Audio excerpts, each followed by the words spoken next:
soles of Emma's shoes stuck to the last two steps as rubber melted against metal. What had once been rows of bookshelves was now a maze of flames. Even Papa hesitated before the seemingly impassable blaze. But there was nowhere else to go. The fire was alive, cracking and popping and hissing and roaring so loud it seemed like an actual beast. "Go!" he shouted, and his grip tightened around her, pulling her forward. Together they ran between columns of fire that had once been shelves of books. An ear-shattering crack came from above, spurring them to the front as fire and sparks poured down behind them. Emma ran faster than she ever had before, faster than she knew herself capable. Papa's arm at her side yanked her this way or that, navigating through the fiery chaos, until there was nowhere to go. Papa roared louder than the fire beast and released her, running toward the blazing door. It flew open at the impact, revealing clean, sunny daylight outside. He turned toward her even as she rushed after him and grabbed her around the shoulders, hauling her into the street.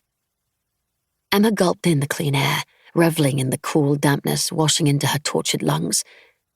A crowd had gathered, staring up at the tower bookshop.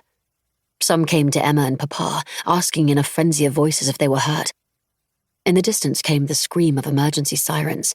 Sirens Emma had heard her entire life, but had never once needed herself. There was need now. She held on to Papa's hand and looked behind her at the building that had been in her family for 2 generations and was meant to become hers someday. Her gaze skimmed over the bookshop to the top 2 floors where their home had once been. The fire beast gave a great heaving howl and the top floor crumpled. Someone grabbed her from behind, dragging her back as the rest of the structure came down, ripping her hand from her father's. She didn't reach for him again, unable to move, unable to think, her eyes fixed on the building as it crashed in on itself in a fiery heap. Their livelihood, their home. All the pictures of her mother who had died after Emma was born. All the books she and her father had lovingly selected from bookshops around England on the trips they'd taken together. Everything they'd ever owned. Gone. Emma choked on a sob at the realization. Everything was gone. "We need a doctor!" A man's voice broke through her horror, pulling her attention to her father. He lay on the ground, motionless. Soot streaked his handsome, slender face, and his thick grey hair that had once been the same shade of chestnut as hers was now singed in blackened tufts. "Papa?" She sagged to the ground beside him. His eyes lifted to her, watery blue and filled with a love that made her heart swell. The breath wheezed from his chest like a kettle's cry. "You're safe." Once the words left his mouth, his body relaxed, going slack.